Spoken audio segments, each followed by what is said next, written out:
Diego.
Imamo još jedna. Mic check. Check, 1, 2. Okay. Test. Don't sound like Steve. No, I won't even try. This is my 3 days of Unreal Fest voice. 3 days of New Orleans. Yeah. Process it. All right. I think we have a few more people coming in. Yeah, we can wait.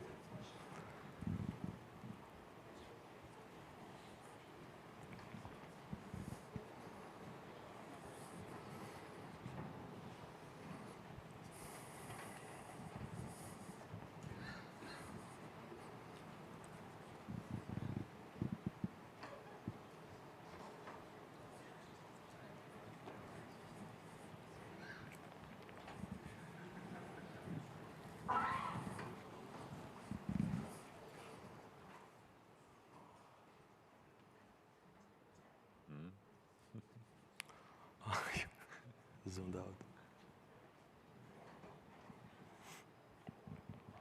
Hi, Zoe. I think we can start. They close the door. Okay, we're getting the thumbs up. We can start. Cool. Awesome. Well, thank you everyone for coming this morning. I guess to round up the Unreal Fest and shake up the last day, we'll be giving you a treat, a deep dive into what is Blue Dot. We've been getting a lot of questions around, well, actually doing a talk like this. So today with you is Đorđe Vidović. He is the technical artist that worked extensively on the piece. Hello, everyone. Hi. And myself, I'm Adam, a solution specialist at Trilateral. With us also is Radivoj, Rasha. If we mention it, it's Radivoj Bukvić, an actor that performed the Blue Dot itself. So he'll be a third face for today with you.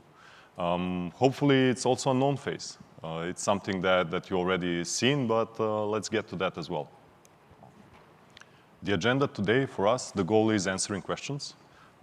Questions like, well, was this mesh to metahuman? Spoiler alert, it was not. What was sort of the team or the army of animators that was engaged on this and things like that.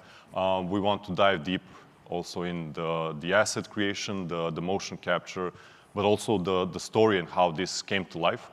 So we'll be happy to be sharing a lot of these lessons with you today. In the end, we would also like to inspire you. So not only show what we did for a piece that we want to show what is now for us like the forefront of what metahumans can do in cinematography. We wanted also to maybe showcase a few of the pieces that, well, people getting into Unreal Engine for the first time and using metahumans and metahuman animator could do. So hopefully that inspires you as well. Brief context around metahumans. Obviously, like 2 years ago, actually, we released MetaHuman Creator. The goal of the MetaHuman framework is to basically democratize character creation and now also animation. We've been advancing and evolving the suite of products and the MetaHuman ecosystem by basically leveraging also mesh to MetaHuman, allowing you to input your own scans, get them automatically rigged. And now, since June, we've released MetaHuman Animator as well. Some of it that was demoed at GDC, and for this release, we also wanted to do something special. Basically, battle test the technology within our team as well.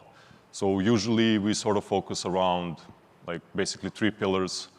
Everything comes and originates from R&D. Then we look to battle test through services from Trilateral, collaborating with partners and clients. And in the end, bring those products to you.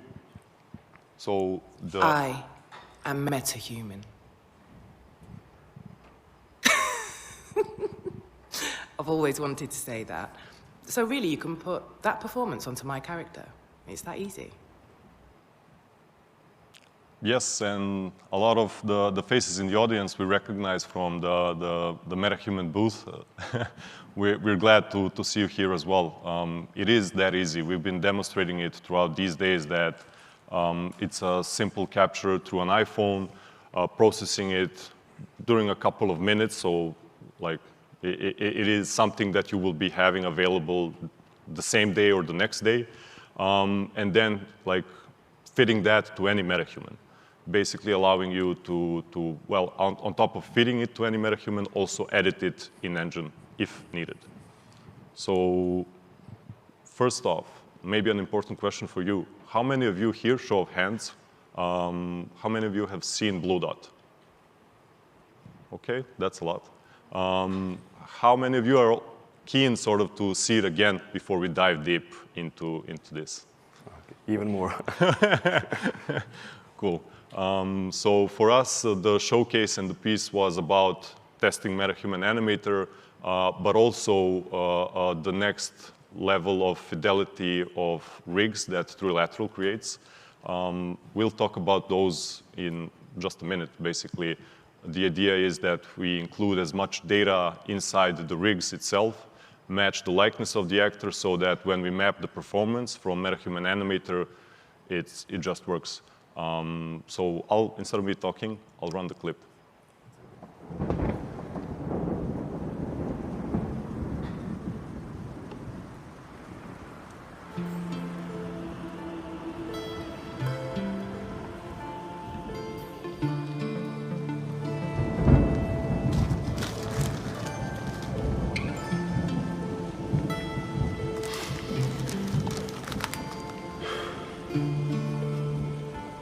November.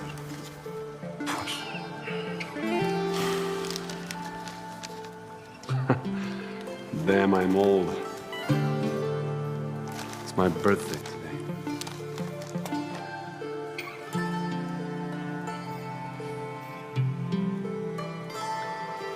Yeah, it must be so.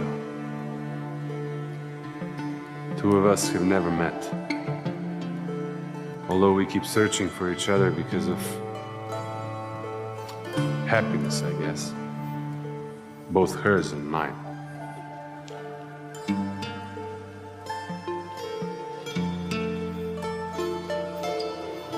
This trunk rain whips and strikes. The wind pulls Willow's hair out. Where am I going now? Which town should I stop by next? I'm dragging around these empty eyes, staring into faces of passerby. Who should I ask, all wet and hungry? Why have we never met before? Or did it already happen? Maybe I missed her by a step. Maybe she was there, right there next to me. And I stopped by for a pint, all sad and bitter. And she not knowing, passed me by. I don't know. Maybe we've both been around the world. We've seen it all. And we missed each other. For a step. Yeah, must be so. Must be so. Must be so.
no matter how many times we've seen it, it still gives me chills. It always gets you. All right, so you also saw basically the small team around creating this piece. Radivoje, well, at the actor itself, he was heavily involved within writing the story too. And we've collaborated with traditional cinematographers to get this piece the way it is. So during the next 40 minutes, we'll basically go through 3 topics, 3 pillars of what made Blue Dot the way it is. We'll kick off with asset creation. We'll move into the animation and motion capture, and as well dive a bit deeper into actually why we used Unreal Engine for something like this and what sort of the freedom and benefits we got from that. So Đorđe, would you like to take over? I will. Cool. Thank you, Adam. Okay, so to start off, we needed a story. For this piece, we were heavily inspired by a 20th century Serbian poet, journalist, and director, Miroslav Mika Antić. And the script itself is actually based on a poem by Mika, which is called Pesma za nas dvoje. That's in Serbian and stands for the poem for the two of us. It's an evergreen topic about 2 people searching for each other. Soulmate, yeah. Yeah, 2 soulmates. So yeah, for the first stage of this project, we were solving some major things like establishing the flow of the story in form of a storyboard, where we tried to solve things like color script, depict the mood and the atmosphere of the piece. We were also solving things like character design and environment design. And some stills of that process you can see on the screen here. Since the character is the main actor in this piece, that's where we spend most of our time working on. And today we'll see some of the workflow considerations that we took while doing that. And also, environment plays a role in this piece, so we'll have a high-level overview of things we did on that front. Okay, so to create this calibrated metahuman, we scanned actor Radivoje Bukvić. And we have a well-established scan-based pipeline at Photoreal, and for the majority of part, it's well-known steps from photogrammetry, deriving the high-poly geometry from those scans in form of a zebra sculpt, and extracting all the needed information from those sculpts and data that we captured into maps, and at the end of the process, assemble all that in Unreal. Like, even though photogrammetry is one of the most precise ways to recreate real people in CG, even with that information, we had some artistic touch on the character. It's really subtle. Things like enhancing secondary and tertiary forms in Sculpt and baking that down to normals. Sometimes going like that small % overboard will make characters look more believable. Cool. Yeah, Adam, take on. Okay, cool. So we sort of spoiled it a bit. It's not a mesh to metahuman and a scan-based pipeline. For us, this was also, again, sort of a piece that we can test the latest fidelity within our own rigs. So what we'll be showing here, how we look to achieve likeness, how we look to, in layers, increase the likeness and get a certain fidelity. So from a metahuman, still keeping the same metahuman specifications, but advancing it towards Rasha's likeness closer and closer. What you see here on screen to your right is basically Rasha's mesh to metahuman, sort of, with vanilla textures. And for comparison, it's the same eyebrows all over. But already like down the line, how we look to operate is through like data-driven approaches, meaning that we scan, for example, 1 or 50 or tens of thousands of facial expressions and look to embed those inside the rig. And also, as Đorđe mentioned, process the textures as well. So the metahuman one, what it actually means that we've scanned a single expression, a neutral of Rasha, and his textures, and processed it on top of like what is a mesh to metahuman. This is something that, well, anyone in the industry can do with some artistry and technical knowledge. And like to point it out, like really, like we had Maria and Milos give a great talk on DNA calibration, so getting that geometry fitted better than mesh to metahuman. And also last year, actually here at Unreal Fest, our lead texture artist, Luca, went through the workflow of how he would manually go in and calibrate somebody's textures. For us, then we move into basically what is the MetaHuman 50, and what that means is we scan up to 50 expressions. Let me just pause it for a bit. We scan up to 50 expressions and then look to really get that nuance and character in there. Embed, again, change, slightly modify those of a metahuman so that we actually get Rasha's likeness. Still, you can see, and maybe like the comparison to what the MetaHuman 4D is, and I'll explain in a bit, is actually we look then to advance it further, because there is always that small delta, right, when we map the performance onto what a MetaHuman 50 rig might be.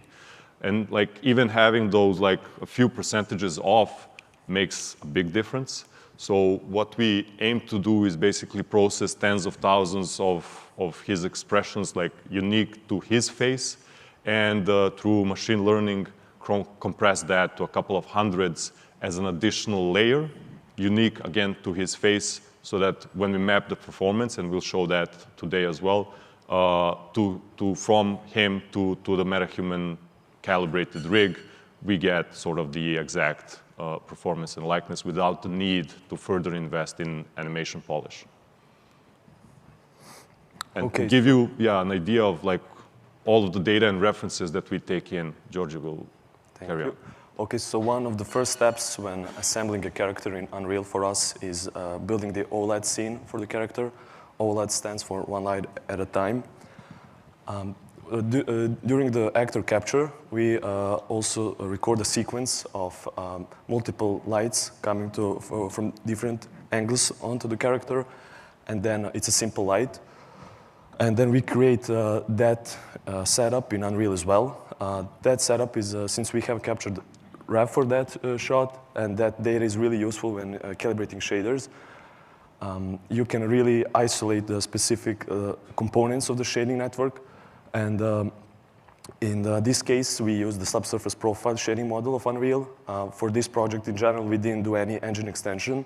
It was done in the public 5.2. Yep. The skin shader itself is roughly based on the MetaHuman one that's available. And also during this stage, we try to match the likeness as much as possible for the character, calibrating and matching things like irises, pupil size, and position, teeth, tongue. Sometimes we do hair. That was the case in this scenario, but OLEDs can be useful for that as well. And after this process is done, we have a really strong starting point. It's not necessarily end of the look dev process for the character. Sometimes creative decisions down the road or environment can affect the character look.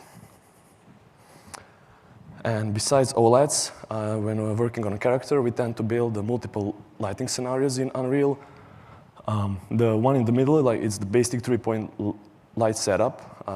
That's primarily used for, since it has clear form reading in that lighting and it doesn't have any color grading, it's really useful when working on a character to review your work. And we also created a few more lighting scenarios that are much more closer to the final look of the character. It's really useful when updating textures, grooms, whatever costume, to have those lighting as well. And here you can see one still shot from the final piece where all these things are assembled. Cool. Okay, we can move on to the grooms. For grooming process, we had to build 5 assets. That will be hair, eyebrows, eyelashes, peach fuzz, and stubble. The whole grooming process is done in XGen Maya in this case, and having also a clay shading setup is really useful to see how the hair reacts to the lighting. Getting shadows right can be a little bit tricky with hair strands, but this setup is really useful to get those settings in. And here you can see some of the asset details and how heavy the grooms are. It's roughly based on the metahuman general standard that we have. With this character, he has short hair, so it's a little bit easier. Forgiving, yeah. Yeah. But in general, even that's not a small amount of curves or CVs, but we didn't have any performance troubles with this setup in Unreal. And when it comes to the shading of the hair, we heavily relied on the data that you can get from the Alembic file itself. So they can be accessed through the hair attributes node in the material editor of Unreal. And the signals that you see here, for example, the top left is the group ID. Sometimes splitting the groom into multiple sections is useful when you want to calibrate shadows. You can choose which parts of the hair will be ray traced, which will not. It's great for optimization as well. On the top right, we see the strand UVs. That's a signal really useful to get a detail mapped across one strand. Bottom left, that's root UVs. With that signal, you can map any color texture or any map essentially to the groom. That's primarily used for driving the character's hair color. And on the bottom right, that's strand seed. It's per strand variation signal, and it's really useful, like a final layer of diversity in hair to achieve that. And here we can see a similar setup for lighting and how the hair looks like in those scenarios. Okay, we can move on to the costume. The costume itself actually didn't get as much screen time when compared, when compared how much time we spent working on that. But either way, we wanted to make sure that even if we do make that change, which is quite easy in Unreal, we have everything ready.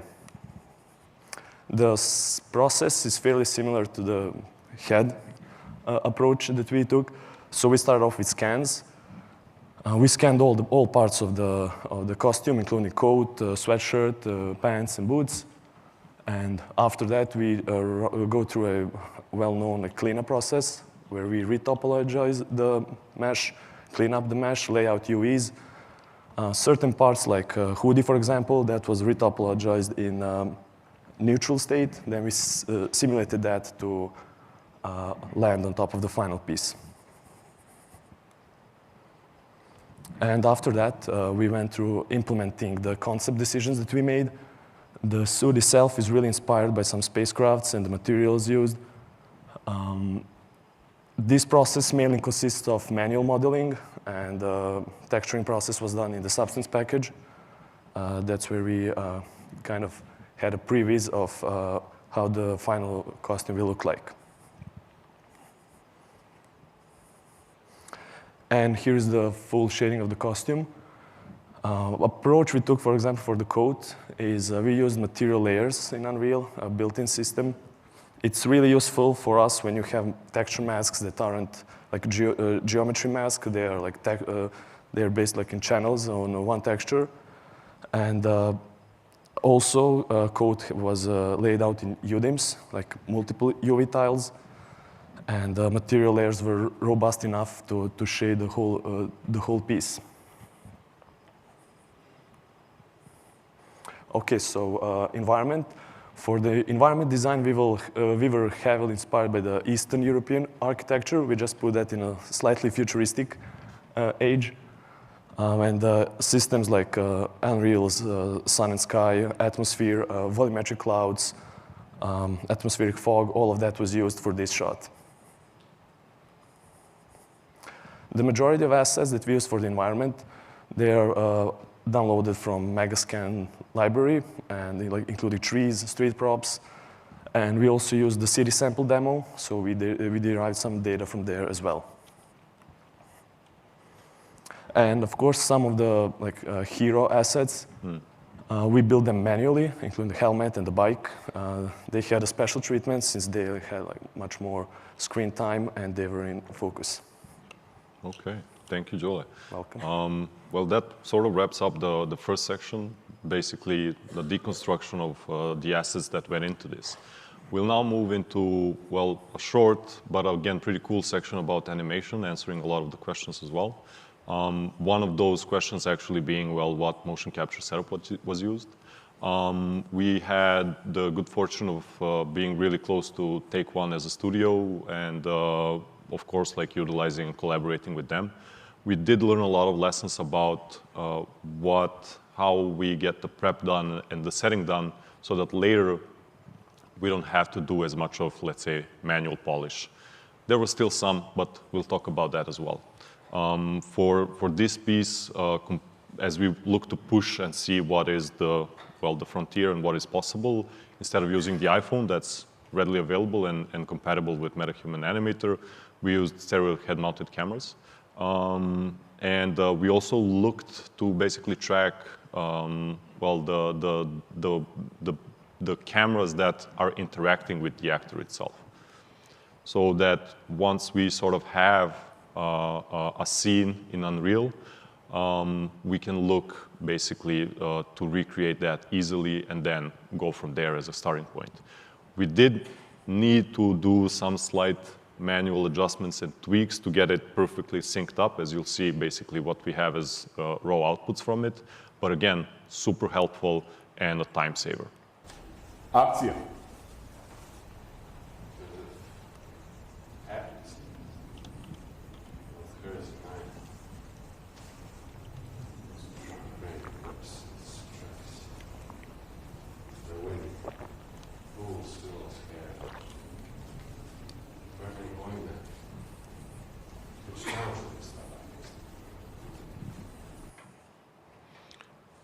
Then moving from like motion capture and into processing the animation as well, one of the really great things we had here is the performer. So Radivoje, we can't stress this enough, and like that's becoming one of the vital pieces of the entire workflows now. We have the, let's say, holy grail of having Radivoje get scanned, building out the asset itself, and then having him perform as well as he did. So that then when we map that performance on his like digital Radivoje Bukvić, we are getting one-to-one there. We used MetaHuman Animator for this process. Obviously, well, the idea was to battle test it, right? And I'll show in a bit, basically recreating the camera, the HMC camera in engine, just so like a sanity check, ground truth, just for us, also to get a feeling for how close we got from actual footage to raw animation in the engine. But for us, again, the story about MetaHuman Animator is we can map and get a ton of data from actual footage, map it to a MetaHuman control rig. This is the time, yeah. Map it to a MetaHuman control rig and transfer that to any MetaHuman. But again, here we used his digital double. Edit further in engine if needed. So there now is the question of like, was there an army of animators polishing this piece? No, we actually spent less than, let's say, 2 days on like technical stuff, closing the eyes and things like that. So I'll show also the footage that we promised. For us, this was like imperative to get that check in and like compare, and like if some polish is needed, the animators have ground truth for it. So this might not be a necessary piece in the workflow, but for us it was important to get that comparison.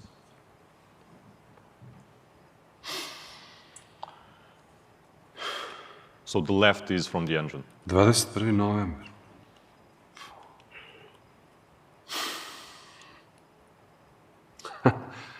Damn, I'm old. It's my birthday today.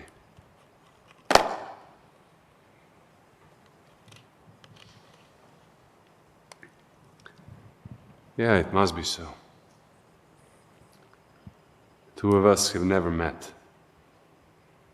Although we keep searching for each other because of happiness, I guess. Both. This might be the 5th time you're hearing the same sentences. But okay, cool. One of also the key things we aim to do is also really get that eye gaze right. So that when Radivoje is looking at the actual camera, us, the viewers on the other end, are also having that connection really with him, without the need for like manual intervention. Without manual intervention, we're getting like his true interactions with us, and that for us was one of the also core things within the workflow. On the next slide, I'll be showing basically a side-by-side of his actual footage and in-engine footage, just to get a feel for that. We did have to basically sync up a bit manually that dolly camera that we had on the stage as well. But for us, again, it's worth it to get results like this.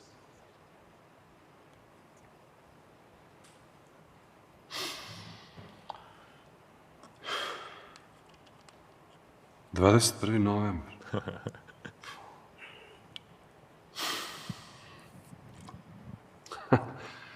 Damn, I'm old. It's my birthday today.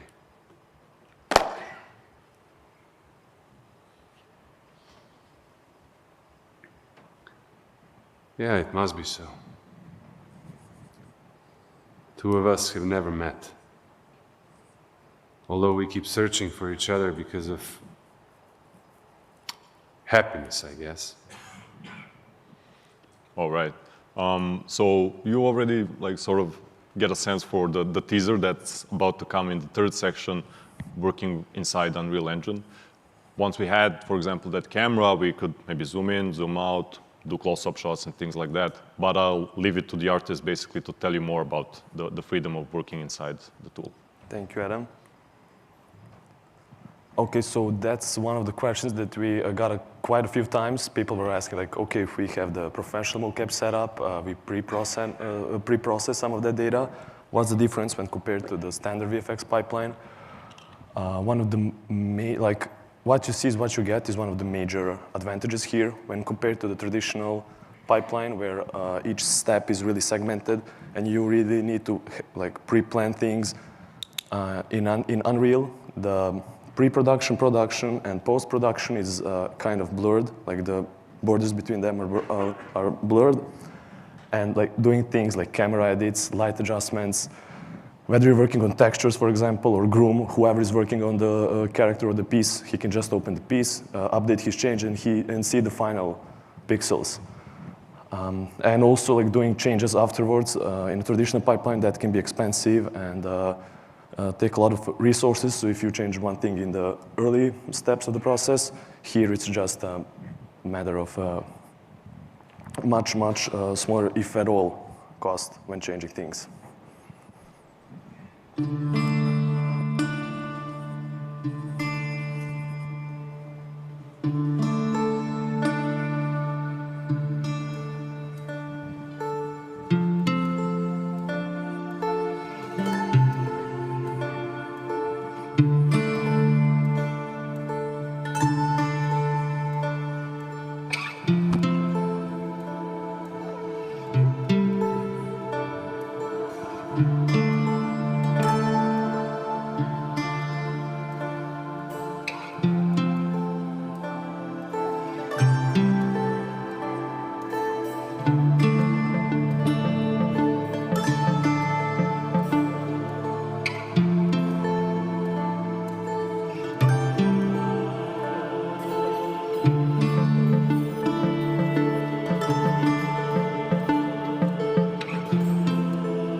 Damn, I'm old. It's my birthday today.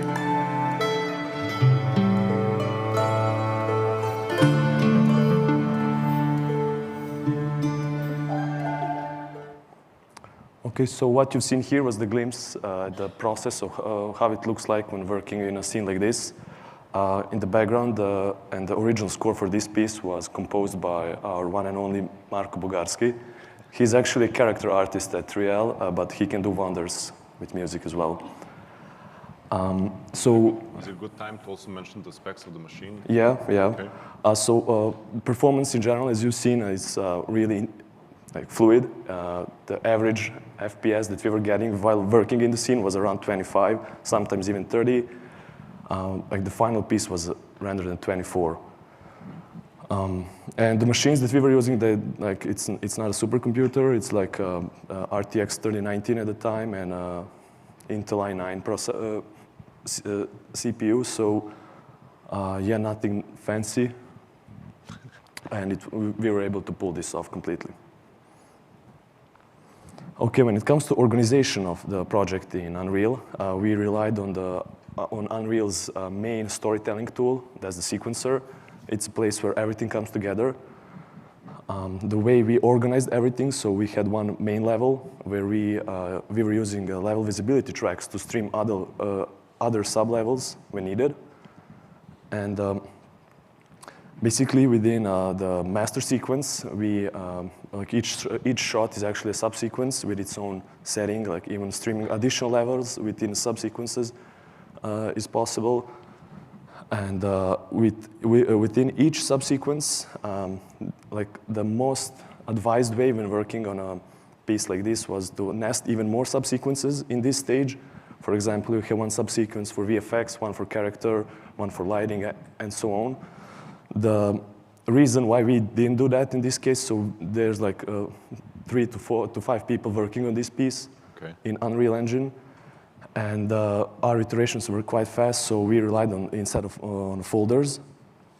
And within folders, we also utilize filters to easily isolate which tracks you want to work with and iterate quite fast with that.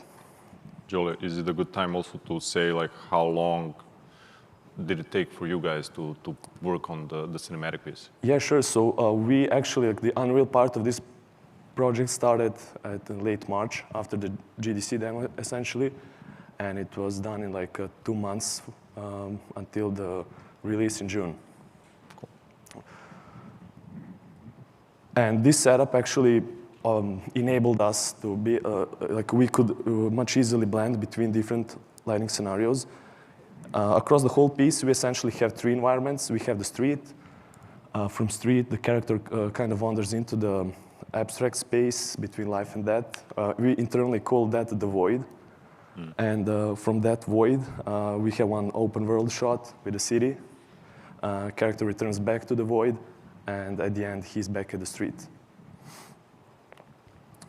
The lighting reference we recorded, like in the early stages of the project, we recorded some lighting refs to inspire us and try to recreate some of them in Unreal as well.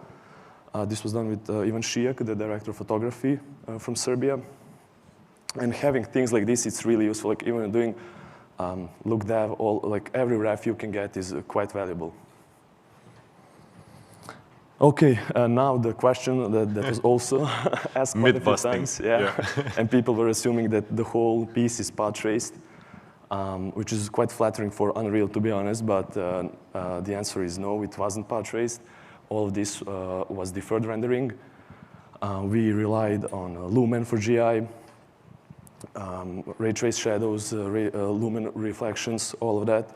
And we didn't do any compositing after, so all the process, like final pixels that we got were rendered straight out of Unreal. No any compositing afterwards as well. And as icing on the cake, like the icing, okay. The final like layer of edits happens in post-processing volume in Unreal. Since we multi-sampled the final pixels were rendered using MRQ, movie render queue tool from Unreal. We used temporal samples for rendering out this piece, and like final render time for the whole piece would be like 35 minutes, let's say, on our machines at 4K resolution. Besides that, we also worked on the custom implementation of grain, for example. When we had some troubles when multi-sampling the built-in grain, it can get some kind of averaged out look. So we did some edits on that front. Also adding any camera artifacts that are happening, from aberrations to slight dirts and things like that. That's like post-processing is the stage where we solve all those things and also do a pass on color grading to unify the whole piece. Cool. All right, so that was icing on the cake, okay. Yeah. I like cake. So the cake analogy, we went through layers of, and the ingredients of what went into creating Blue Dot. I think like, maybe not at the time, but you can see that Joel and his team also managed to have a lot of fun working on the piece. I think a few takeaways that you can basically have today is, okay, it's worthwhile investing in calibrating metahumans, like getting that asset prepped, and like even like the tools that are available today, work on textures, basically go through DNA calibration, get that characterization lined up. I guess like we wrapped up with the section around freedom of working inside Unreal Engine, but I'll also look back to now like what is available to everyone, MetaHuman Animator. The outputs we got, well, for us it was pretty cool to see that we're getting that almost like one-to-one mapping to the asset itself. I'll share also maybe an anecdote, like that's the final bullet, like knowing when to stop. The team working on this, and I think it's a lot of it is also driven by the story itself. So the story is strong, the performance is strong as well. But the team working on this, I think a week before the final deadlines, they were said, okay, like this is good to go, like feel free to like pencils down, stop. But they sneakily worked on it for much more. But again, it goes to show like, again, artistry, like kudos, major kudos to the whole team. But like the freedom that you can iterate rapidly, and that it's like layers on layers of what can be done in there. But like before we like leave and do Q&A, we would actually do a small section around, well, it's also a common question. Oh, but there's teams, there's like a lot of people, and it does take a village. So you can see from this presentation, it's not a silver bullet, one type of solution, or you just need to watch one tutorial and that's it. But we would also like to share and inspire, hopefully, with the works that have been going on in parallel to Blue Dot, actually. So May of this year, we've sort of had a great honor to host one of the Unreal Storytelling Fellowships on site in Serbia. And those like 15 professionals got sort of a sneak peek into what the MetaHuman Animator is, like an advanced use for it as well. And all of them created fantastic cinematic pieces. Some of them like touching Unreal Engine for the first time, and it seems that they're hooked. So we're hoping that their work also inspires you to create. I'll touch a bit after the showcase on like actually maybe a few differences that they had to what we did in Blue Dot. But again, for us, this is amazing to see.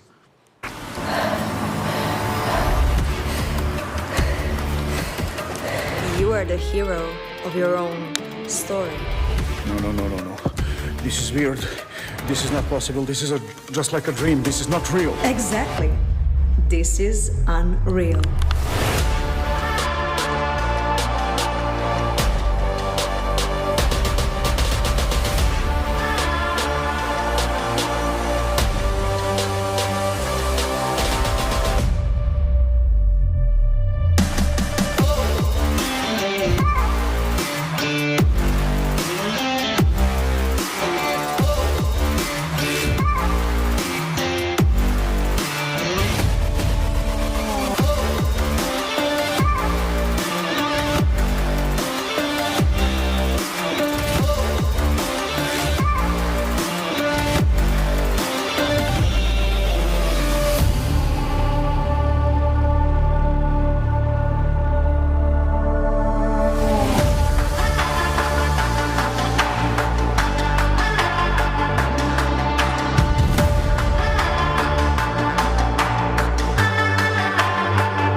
I'm sure the fellows appreciate the applause. Thank you, guys. Yeah, for me personally, it was a very unique experience looking at them, like the camaraderie, but also having fun while creating something amazing. The tools are out there and available, and we're hoping that you're also the ones that, well, if not already, you get inspired by something like this. Again, yeah, they did have slightly less time and maybe not the custom bespoke meta-humans, and maybe even not like the mocap stage access. So they basically used what might be like a more budget-friendly version of that to renting the stage. Again, supported by Take One, but in our own sort of space, we could go through, well, the iPhone workflows and with the accents, and in the end, like host a big screening for the final pieces too. Yeah, that's pretty much it. I would say like the lessons learned from this fellowship are also like as expected. That obviously a clear vision and like something from the get-go will perform better, but like again, observing them use the tools and having the freedom that they had and the fun and the support around it, it's pretty amazing to see. For me, the ecosystem around this is pretty awesome. In the end, like again, performance matters. It's starting to matter quite a bit, so I'm hoping that we're getting more and more talents around, well, these pools as well. Cool, well, we appreciate you guys. Thank you very much for being here today.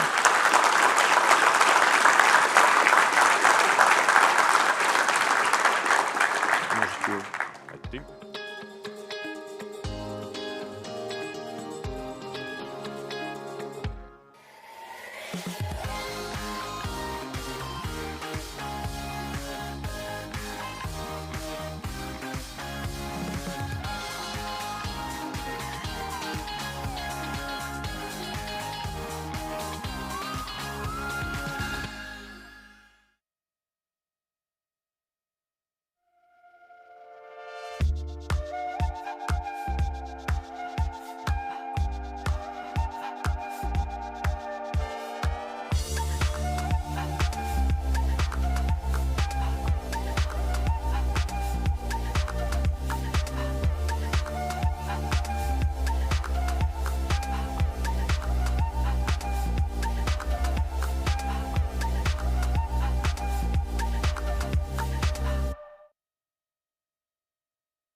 the show. 3, get ready. 4, 3, 2, let's go, go, go, go. On your mark, get ready, say go, go, go, go. On that jump, that get up and go, go, go, go. On your mark, you ready, yeah, go.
show. 3, get ready. 4, 3, 2, let's go, go, go, go. On your mark, get ready, set, go, go, go, go. On that trumpet, get up and go, go, go, go. On your mark, you ready, yeah, go.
The door's closed, so I guess that means that we'll get started. Hello, everyone. First off, a big thank you for coming this afternoon. I know this is the last session of the event, and after a long week of presentations and parties and late nights, it's good to see everybody here, especially for something as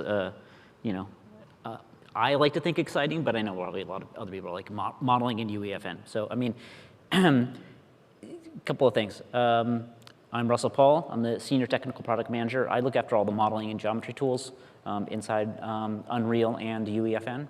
So although we're going to be focusing on building in UEFN, a lot of this stuff is applicable to, and this is the same set of tools that's in UE. So, so with that, we'll jump in and get started. So, a while ago, we were trying to think of a theme, like what are we going to model, what are we going to do? And somewhere, because my son works at a boba shop, we thought, well, we're gonna start making a place where you can have a boba battle.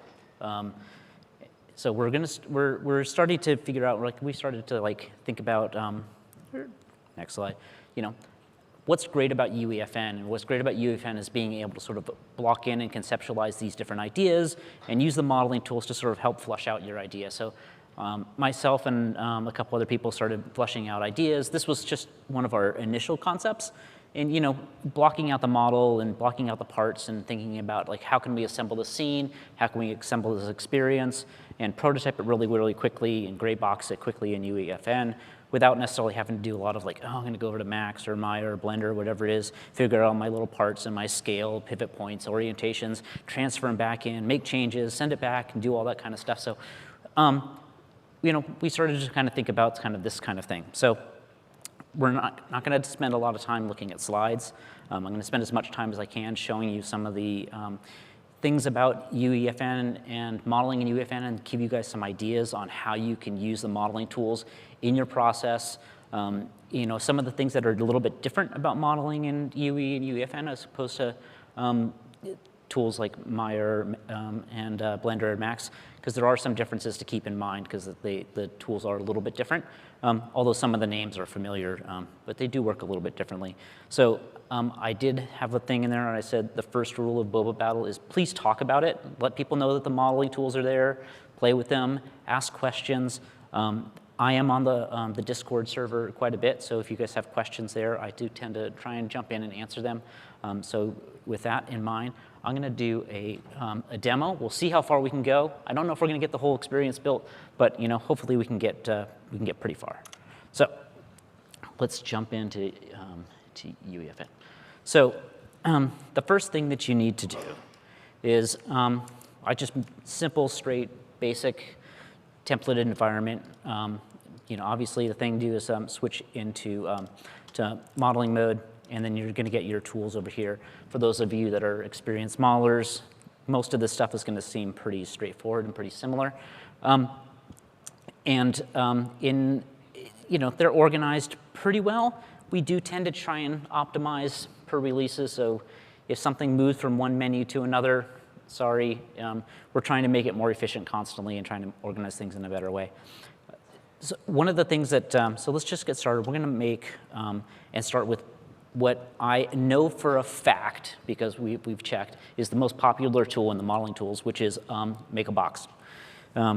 So there's a couple of things to keep in mind that I'm going to refer to as sort of general concepts as you're working. The first thing up here is the output type. Now, the modeling tools can work on a lot of different things. They can work on collisions, you can work on volumes, you can work on static meshes, and you can work on dynamic meshes. Dynamic meshes you can't use in gameplay, but they're awesome for construction, and because they don't exist as an asset that's saved in your content library or in your folders. They exist as part of the level. So it's a lot nicer to be able to make multiples of them, or copies, or test versions, or things that you're going to destroy, because you're not constantly writing U assets, that you're going to have to manage and name and deal with later. So we're going to start off by using a dynamic mesh. And then the other thing that I'm going to talk about is this polygroup mode. Unreal is triangles. We don't have quads. I'm sorry. I know everybody wants them. but we're not going to have them. So, but what we do have is we have polygroups. And polygroups, if anybody's familiar with like ZBrush or other tools, it's just a set of triangles combined together. But what we can do is, if those polygroups are grouped together with 4 sides, we can essentially treat that as a quad. So we sort of have this abstraction that we can use for box modeling techniques. But they also can have any number of triangles in them. It doesn't have to be a square. It can be any shape. So polygroups have a lot of, you can use them for a lot of different things. But in this case, we're going to kind of treat them as basically just kind of as quads to start off with. So let's go ahead and we're just going to drop this guy right here. I'm going to move it to the center of the world, just because it needs to be in the center of the world. And this is where you can start to do all sorts of basic modeling things in here. And what we want to do is we're going to start to flush out our environment. And so the way that I want to do that is to think about how Fortnite environments are created. And one of the best ways to do that is, well, you could look at some of the sort of presets of the buildings and the things that you can get from the environment. The other thing that you can do is, there is this group in here called, there's this gray box folder in the Fortnite folder. And it's actually really, really helpful for being able to block things in. So let's go ahead and we're going to go to walls here, and let's just grab a wall with some windows. Now, this is not something that you can overwrite. You can't reuse this. But what you can do is, I'm going to create a child blueprint class of this, and I'm going to drop it into my folder. And you'll see why in a little bit. But let's just drop it into, my folder here. So now I have this. And the reason that I want to use this is because this gray box version has a bunch of other attributes that might be useful later on for snapping and placement of architectural elements. So we can use this to sort of, start to, block in our space, if I wanted to. So we'll just put a little walls here. Let's make, move this over here. Like I said, I'm not going to make the whole world, but we'll see what we can do in 30 minutes or less. The other thing that's in here is, I'm going to get rid of this one, because where's the delete key? Let's actually grab one with a door. So let's go back here and say gray box. Let's go to walls. Let's find one that has not a sliding door. And the reason you want a door is because obviously the ones with doors have logic to them for opening and closing the door, so that in gameplay you can walk up to something, open the door, which can be kind of a pain in the butt to create on your own. And then let's continue to drop that in.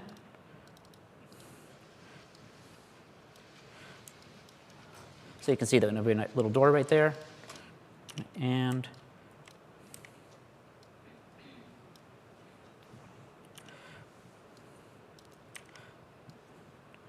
so this is going to be the starting of our boba shop that we're going to do later. Now, obviously, these are kind of some not very nice doors. We want to make some really cool doors that have some, windows and some mullions and, nice kind of modern glass place. So we know exactly what this scale is. There's some published dimensions for all architectural elements for UEFN. So those are really easy to use. So we'll go back to the box, and I'm going to type in the size here. So let's say it's I know because I've looked it up enough times. Anyway, it's 512 across. I think it's 24 deep, and then 384 tall. And so that's going to give us, you can see it matches up exactly a wall. So let's just drop that in here, and let's say OK. So this is going to be our starting point, and we're going to use this to sort of build out the rest of our environment. Now, what's cool here, and what I've done quite a bit of, is I've used the dynamic mesh as sort of my working mesh. And then what you can do is you can make a a static, obviously you need a static mesh to have all these walls point to, but so we'll make a copy of this. So under Xform, I'm going to say duplicate this, and I'm going to make a final one. Let's say keep inputs. My output type is going to be static, and I'm going to call this one SM underscore wall glass, or whatever you want to call it. Say accept. And we'll move that sort of over here. And then from this guy over here, I'm going to edit that blueprint. And what this is going to allow me to do is it's going to basically say I can take this, and I'm going to say go to my meshes directory, and I called that all my things, static mesh wall glass right here. Drop that onto that. And so now they're all confused and they're all wrapped around all over the place because obviously my pivot point is wrong. Like this has a pivot point in the center and it's rotated. So what we want to do is I'm going to rotate this 90 degrees. Or actually, let's do this. Yeah. I'm going to take my dynamic mesh, and I'm going to show you what that means. I'm going to rotate that 90 degrees, and I'm going to bake the transforms so that it no longer has that transformation value. And then we can, instead of actually modifying my original one, I'm going to transfer the information from here to there. And the reason that I want to do this transfer is because it allows me to basically not have to actually keep on resaving and re-updating my mesh that all the building is pointing to. So it's kind of just a way to give yourself sort of a working space so that you can work, you know, without being destructive to your overall environment, and then you can easily just kind of quickly update your environment. So we're going to keep on working on this guy, and we'll keep on transferring it over, and you'll get a better sense of what that means. So let's go here. So we're going to start to use some of my favorite tools. And so the way that things are organized is there's the deformation menu, which we'll get to a little bit. There's the modeling palette right here. And this is for working with, in general, working with polygroups and poly editing, as opposed to the mesh menu, which is just below it, which is going to give you access to actually just more of the straight triangles. So if you need to work on just the triangles by themselves, you can go to the mesh area if you need to. So we're going to go here, and we're going to say polygroup edit. And the cool thing about polygroup is this is kind of like a mini modeling mode. It has a lot of different functionality that you would use for just general modeling operations. So it's kind of a mini mode, and you can spend almost your entire modeling time just in this one tool. Or periodically you can say accept and transfer, and or just accept just to make sure you save it for later. So we'll go ahead and we're going to start to do a few things. The first thing we want to do is we need to give some more information because we need to cut some windows in here. So we're going to say insert edge loop. And by default, edge loop is going to, you can just sort of drag your cursor around here. You can get to a different place. But we want to be a little bit more precise about that. So what we're going to do is we're going to change the position mode to distance. And I'm going to turn off interactive underneath advanced. So I turn off interactive, and then you can see that as I get close to an edge, it's going to snap a specific value. So let's just go, and we're going to make sort of a little, maybe a little foundation area down here at the bottom. We'll say that's 64, and then let's just make something a little bit smaller for the mullions around the outside. We'll do that. And then I want to put something more in the center right here, so I can actually change this to even, and that'll give me a center line if I need it. So now we've started to kind of break this guy down a little bit, which is going to be helpful, and I'm going to say done. And now let's go ahead and grab those guys. And this is something that's helpful to a lot of people if you're like me. You notice the gizmo has all of these controls over it. I am actually not a fan of the multi-gizmo because I came from modeling without it. In these settings down here, you can turn off combined gizmo, so that now we can go back here. And so now I only have a single WER kind of standard workflow if you wanted to have that for just this standard gizmo.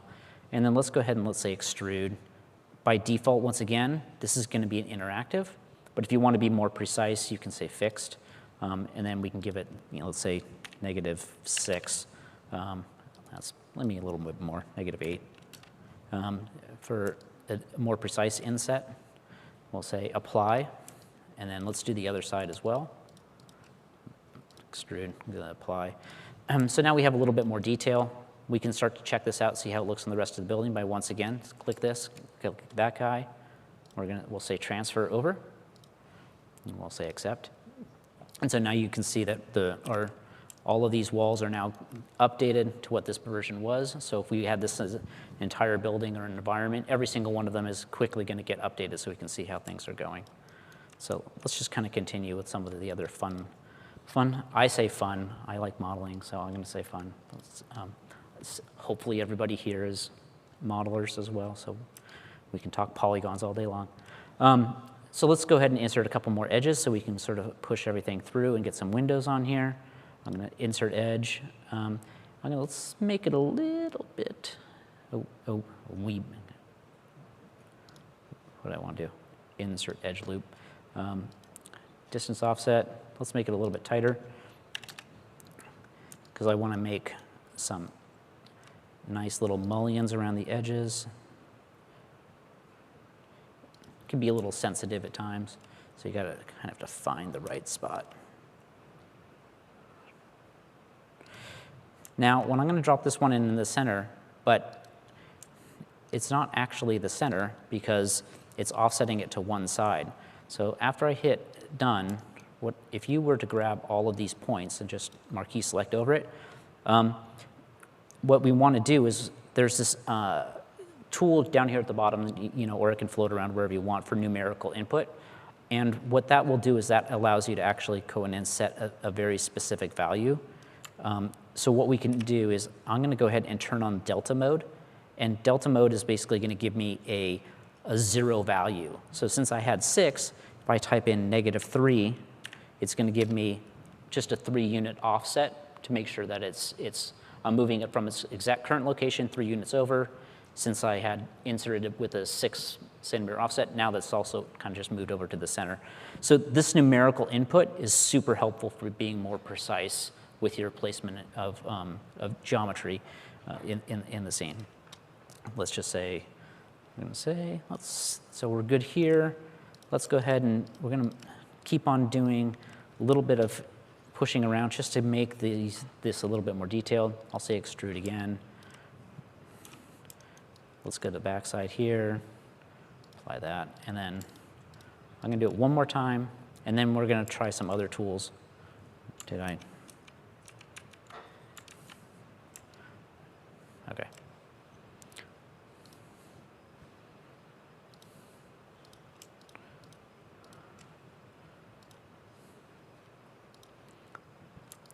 Oh, I went too far, didn't I? All right, well, let's move them in. Turn off the snap, otherwise we're going to be.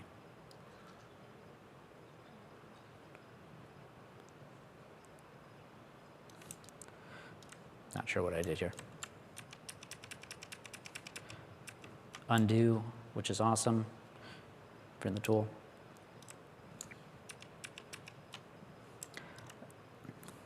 Let's just do this. I'm going to use the push-pull tool. And the push-pull tool, it's essentially doing a Boolean. So it's kind of, if you push it all the way through, it's actually cutting out the other side. So let's just do that. And that way we can actually have our open windows here. And we can move on to some other stuff besides futzing around with mullions. So once again, I've committed that. Let's go ahead and drop that, click that over there.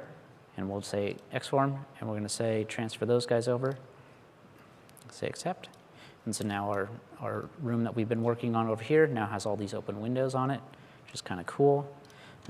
Let's do a couple more things to this guy. Let's go ahead and now, I know everybody asks all the time for bevel. We do have a bevel. Right now it's only a single polygon edge. So we're going to kind of cheat a little bit. We're going to grab some edges. I'm going to turn on this little icon right here, which is edge loop. So that allows me to go ahead and click all and select all the edges all the way around, as opposed to needing more. And I'll leave a little extra time for Q&A at the end, so that, you know, if there's specific modeling questions we want to go over, we can spend some time going over all those. But I really wanted to show you kind of as many of the tools as possible and what you can do with them in different ways, and to help sort of design your space. So we'll go ahead and we'll just say bevel that.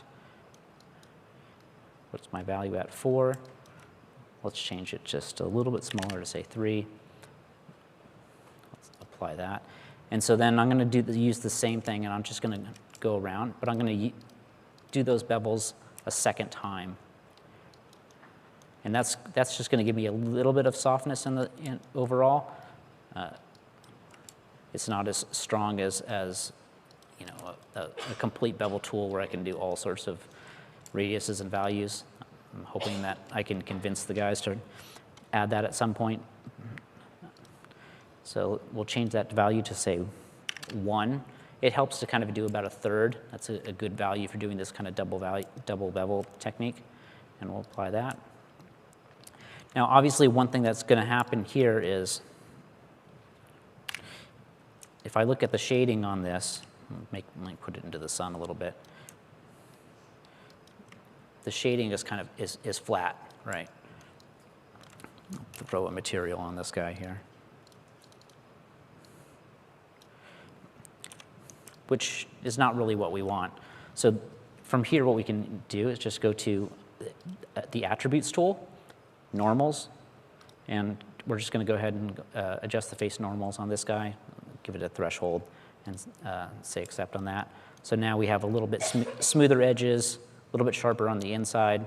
It's nice to be able to kind of do something like that. We can, once again, if we want to, we'll drop that guy over there, say transfer, and say accept. So now all these guys will have that nice.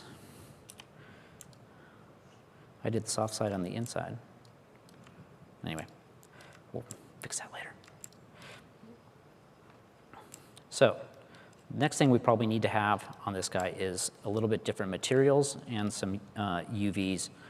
So there's a bunch of different tools for doing these kinds of things, but one of the really good tools is actually the material editor. And once again, these things are considered attributes of the mesh. So when you go ahead and you work on them, you can check the attributes menu. That's where there's a lot of things like vertex painting, vertex colors, editing polygroups, normals, tangents. Those are all attributes. So those menus are down here. And there is an edit materials menu or tool here. And the materials are super helpful to be able to edit because you can either add a material slot, remove a material slot, reassign polygons. So even if you're just bringing in geometry from somewhere else and you need to go ahead and edit the materials, this is a perfect spot for you to be able to go ahead and edit that stuff. And the one thing to keep in mind with some of these tools is there's a lot of different selection options for them. So some of our tools have more quad-based, marquee selection tools where it's one click. Other tools have more of a brush-based selection workflow. So the material editor has a brush-based selection. So you can select different things. You could say all within an angle, which can be helpful. Let me turn the size down to something a little bit smaller. So if you were to click on this, it's going to look for basically an angle tolerance and only select things within that angle tolerance. You can also select things by UV island or even existing materials. There's a lot of different options in here. So I would go ahead and I like all in group sometimes. It's really going to be a personal preference, but you can just kind of brush around, and so you can select how many polygons you want. And we'll just quickly do something here because I want to get to more fun stuff to model.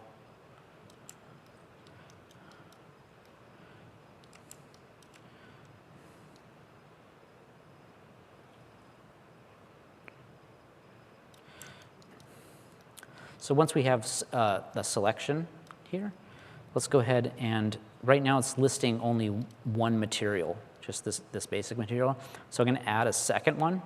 So just click the plus button. And then there's a tool here for what to use your active material. And I'm going to say my active material is the second slot. And then I'll say assign the active material. So now you notice it switched to the other sort of world grid value here. So let's just go ahead and find a different material to throw on it. Let's say this black metal, and then let's make the other one here concrete. Now let's go the other way. That doesn't look right.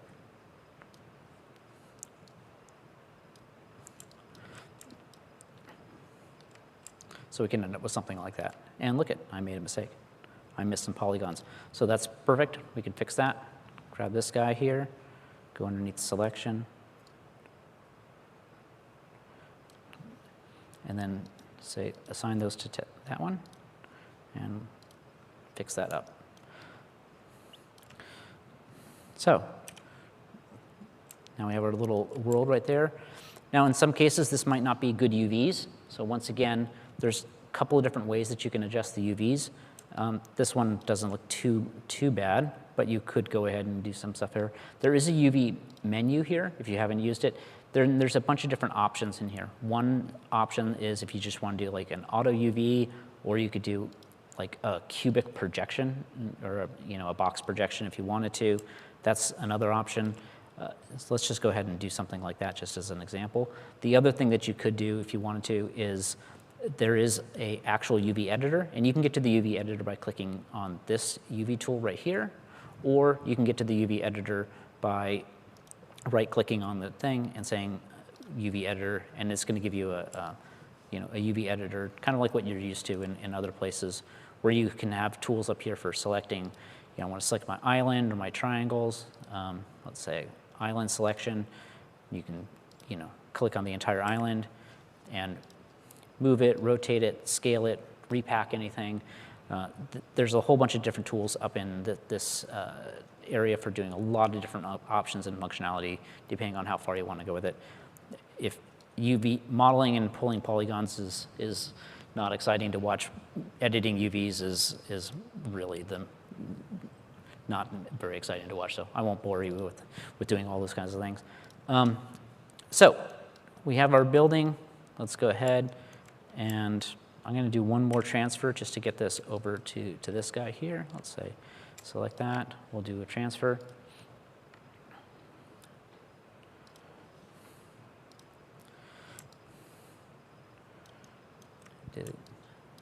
It did go around, but I think we need to rotate this guy 180 degrees. And let's bake that transform.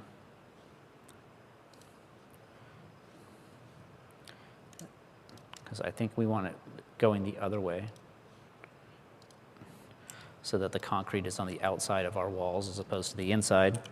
So now all of our walls have that concrete on the outside, which is starting to look pretty good. Let's see how we're doing on time. Good time. So let's go ahead, and the next thing we need to do is we need to fix up this wall right here. I'm going to use this wall as a starting point, because why completely build this from scratch when we don't need to? Let's just slide a version of it over so we have something to work with, and then I'm going to make a copy of this guy. Let's hide that. So I have an example of what to work with. Let's turn our snap back on.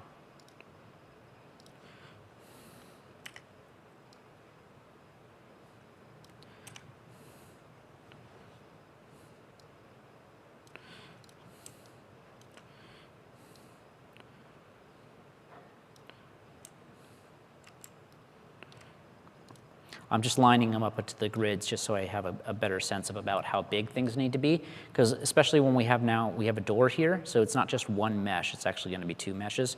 So since we have two meshes to work with, we want to make sure that anything that we're doing is going to be aligned so that the door opens in the correct position. So that's why I'm just kind of making sure that these guys are aligned. I'm going to go back to the modeling tools here, go back to Polygroup Edit, And let's just quickly, I'm gonna eyeball it since we don't have all the time in the world. Let's give a little bit of space right there.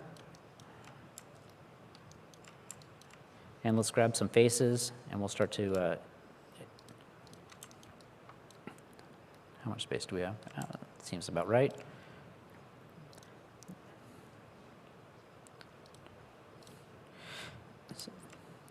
Drag those guys out. And let's insert an edge. Well, I'm going to switch this back to interactive. Like I said, I'm kind of just eyeballing this. For now, I'm going to show you how you can actually make this a little bit more precise. And let's go ahead and we'll take that guy right there, extrude that down, and we'll say accept. And then we can do the same thing that we did earlier with the other wall, which is I can make a copy. We'll take this guy, hide that. We'll duplicate that. I'm going to call this door wall demo, just so I have something to remember.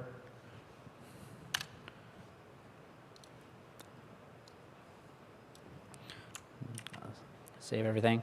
But now, if I was to go grab this guy, I'll edit the blueprint for that.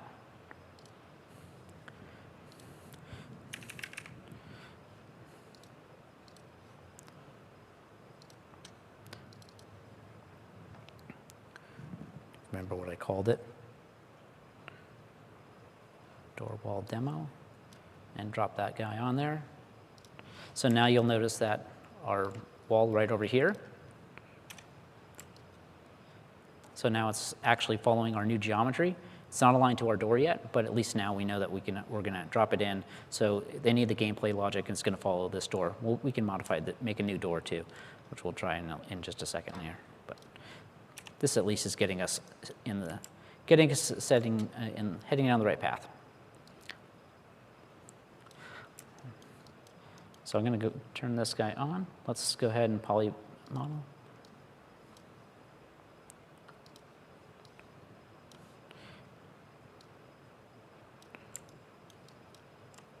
So I just aligned it and dropped it over it so that way I can go ahead and make sure that I'm going to make it the same size as this door.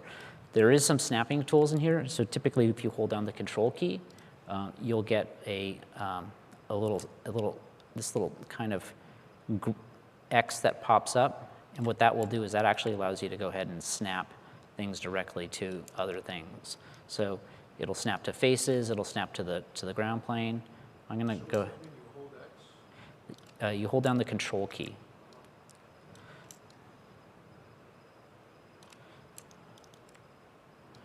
So if I hold down the control key, you can kind of see it. I get that little X that pops up, and that's going to allow me to go ahead and snap that directly to that shape, so if I needed to. So I was only being partially precise today, so we're going to have to live with my imperfect insertions and things like that, but if you need to. And that drops in there, and then this last one.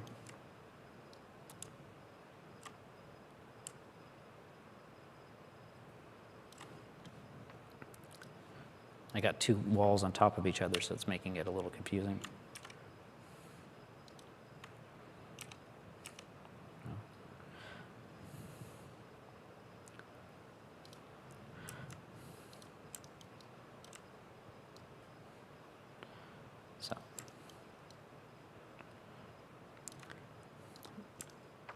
I didn't snap that one point just perfectly. We'll fix it. So this is the perfect thing. So if you hold down the control key, see that little X that pops up? That'll help you to sort of align things properly, so if you need to do anything. And that works for anything that you select it. So even if I grab this face, I could actually then go ahead and hold down that control key to find that corner right there if I needed to.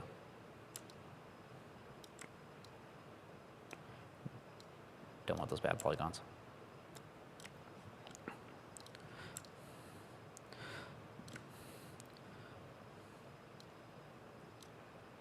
Let's actually do it this way. Move this off to the side. And then the last thing we probably want to do is we probably need a new door, because that door is kind of plain and not very exciting. So just because I want to make my life a little bit easier, let's go ahead and grab our earlier glass wall, and let's make a duplicate of that, and we'll use that to make our door. So I'll say duplicate that guy, make another, let's call this door.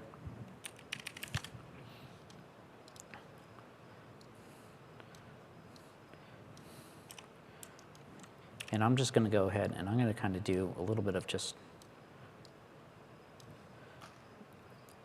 kind of quick scaling on this. Get it about right.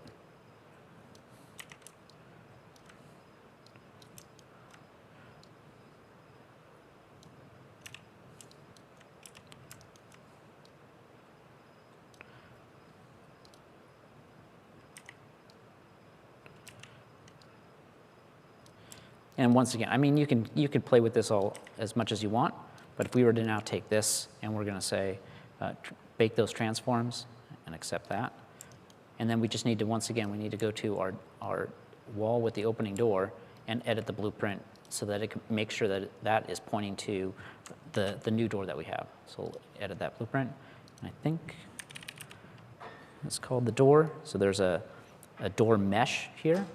So if you just go ahead and grab that. What did I call that?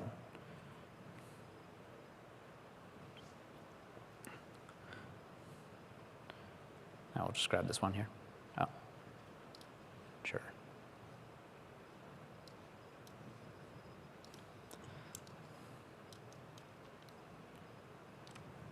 Does that work?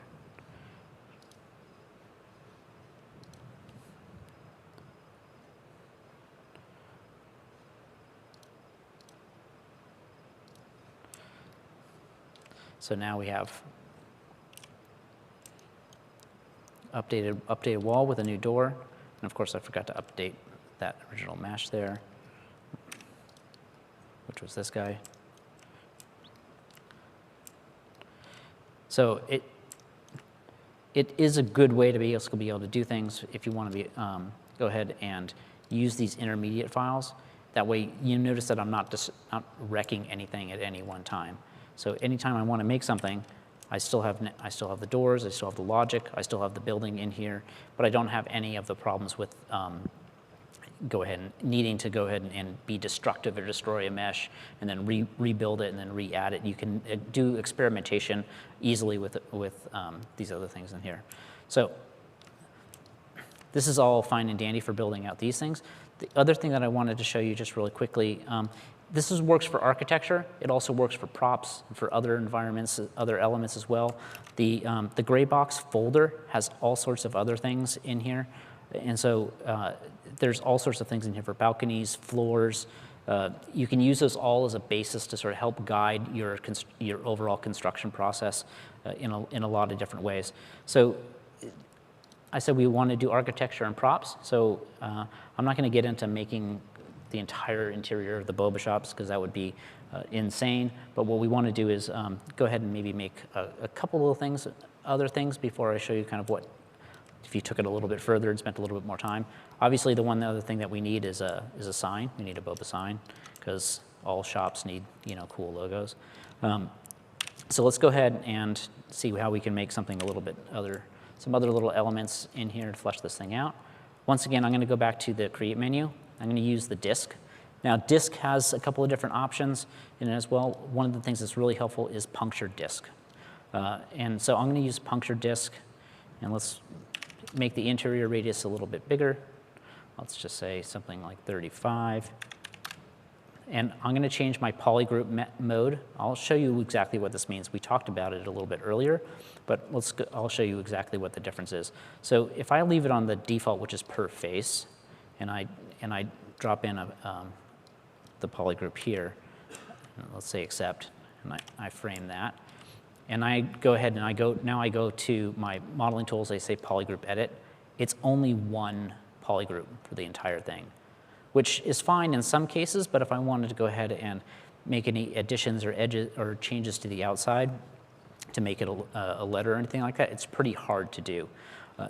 If this happens to you, one thing that you can do is underneath the attributes tool, you can actually say generate polygroups. This is a good way to do it, especially if you have imported geometry. There's a tool in here that says, that's sort of find quads. And if you click on that, a lot of times, depending if your topology comes in fairly clean, if it's coming from another package, you can just say find the quads, and then you can actually get, sort of your more typical quad-based polygons from other geometry. It works really well, especially if your geometry is topologically clean from other places. Or what you could do is, in this particular case, what you can say is, and this works for all of the creation tools, is let's say instead of that, we're going to say generate my polygroups and generate them per quad. So that way what I end up with is I'm going to say 32 slices as well. So now what happens is if I go to my modeling and say polygroup edit, you notice I have those polygroups right off the bat. So in this particular case, we don't have, I wanted to say, I'm going to make this start to make out my boba logo. So if I wanted to do that, then let's go ahead and the first thing I need to do is I need to extrude the depth. Now, the selection filter sort of works hierarchically, so from left to right. So if I drag a box, it's going to look for points first. And so I'm going to need to turn off points and edges so that way when I drag a box, I get the faces. And then we'll just say extrude. We'll give it a little bit of depth. And that's going to give us something to start with. And I'm going to use this same mesh for a couple of different letters. So let's drag it out. So it's going to be the B, it's going to be the O.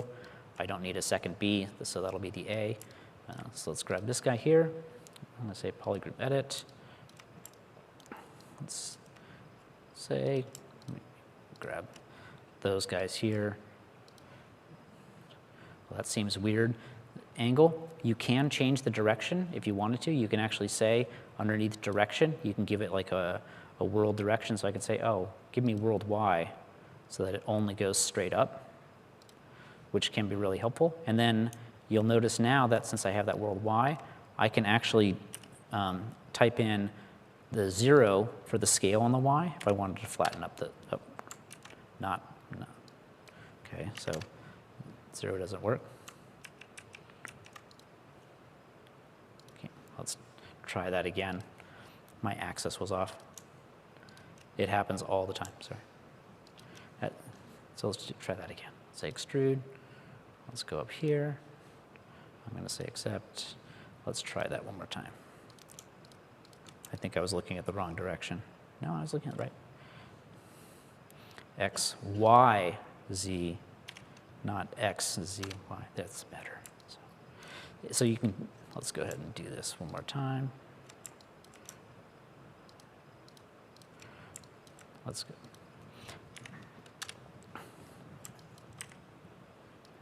Move those down a little bit.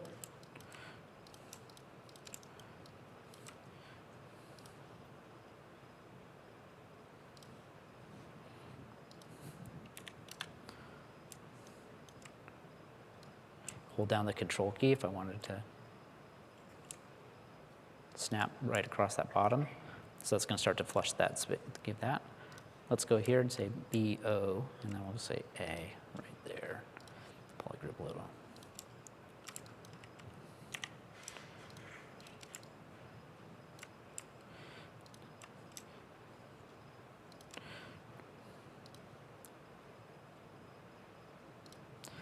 And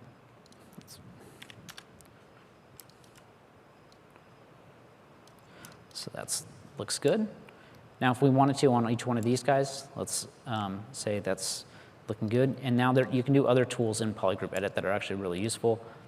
We'll see how we're doing on time. Cutting it close. Grab this, guys. Select, click over it. Do a control reverse click. so that I just get the faces of that one. Then you could, if you wanted to, you can say inset, which is pretty helpful. Drop a little inset in there, and then I didn't like that size. Let's try it a little bit less. Oh, that's why.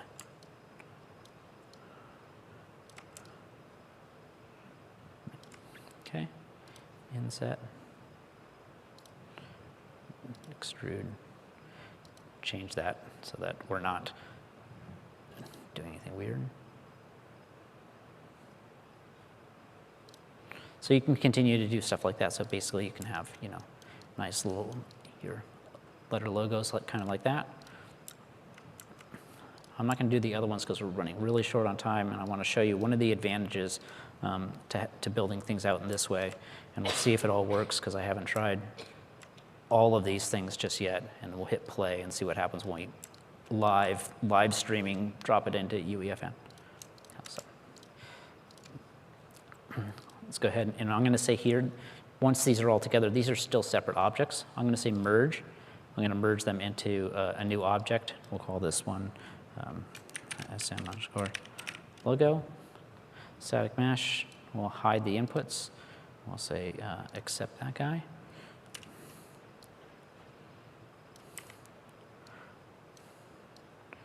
Now, earlier I talked about the whole gray box things in here. You can actually do some props. So let's just say, let's grab a medium prop, and let's see what happens when we make a copy of that one in here. Let's say logo. And so now,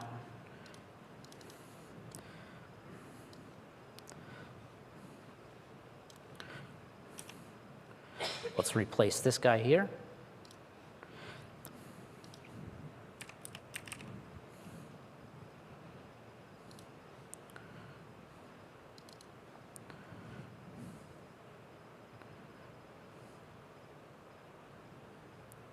Static mesh underscore logo.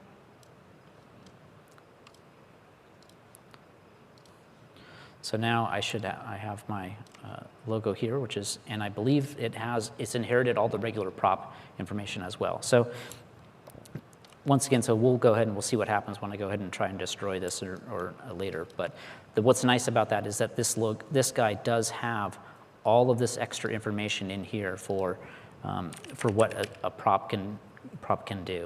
So there's navigation, there's mirroring, there's all sorts of extra controls in here for different props, weak spots, all sorts of stuff in here that if you try to go ahead and create that by scratch or create it, you know, doing other ways can be a little bit more cumbersome, but it's actually pretty fast just to go ahead and use that prop gray box, drop in your mesh on top of it, and then use that for stuff. So obviously I've gone through a bunch of stuff in a basic fashion, and as is usually the case with all demos in the world where you have the cooking show and then you cook stuff in the background and then I pull out a finished cake. This week, you know, it was a fun week. I would go back to the hotel after long nights and then I would go ahead and start to play with other things. So I spent my time, you know, watching really bad movies on TV and moving all this stuff out of the way, move all these guys out of the way.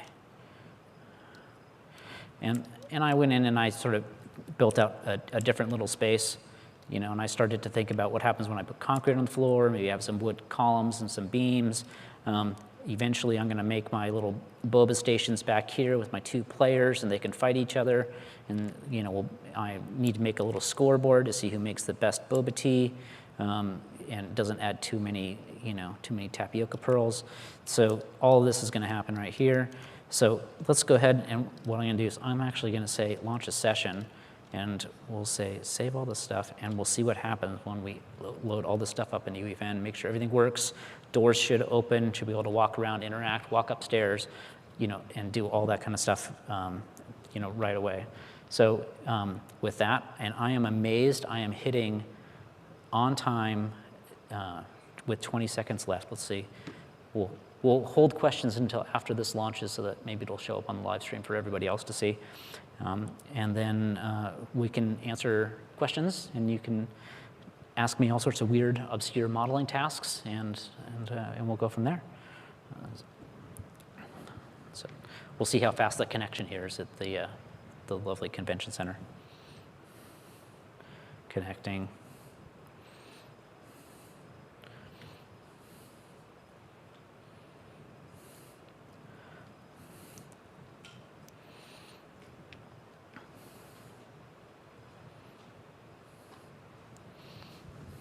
I am not a good Fortnite player, so I won't be able to tell you how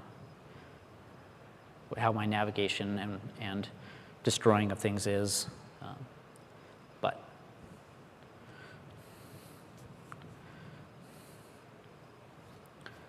all right. So there's the new building we were just making. Oh, I need to hit the right key.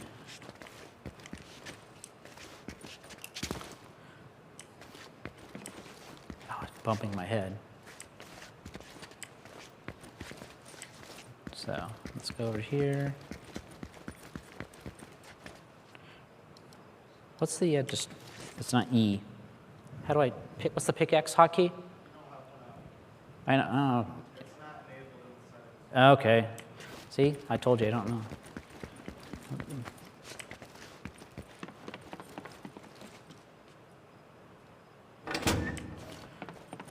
But yeah, so this is just all the same tools that I was using before.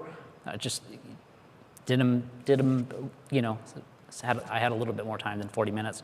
You know, but it's all the same stuff. I was just using the same exact tools to build things. You know, couple little bevels on the ground plane to do my grid. Downloaded some textures from Quixel for my concrete floor. Some UVs over there. My columns are just these are just a rectangle with a rounded corner and then just UVs. And then I use the gray box stairs, do that kind of stuff. All the same tools. I still have some work to do outside, but all the same tools. Threw some point lights in there, and that was it. And we are good to go. Oh. Close the door. There we go. And with that, I will say thank you guys all for coming. I'm here to answer questions. If you have questions, please use the microphone so that we can all hear what they are. And once again, thank you all for coming. Thank you for.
ready, yeah, go.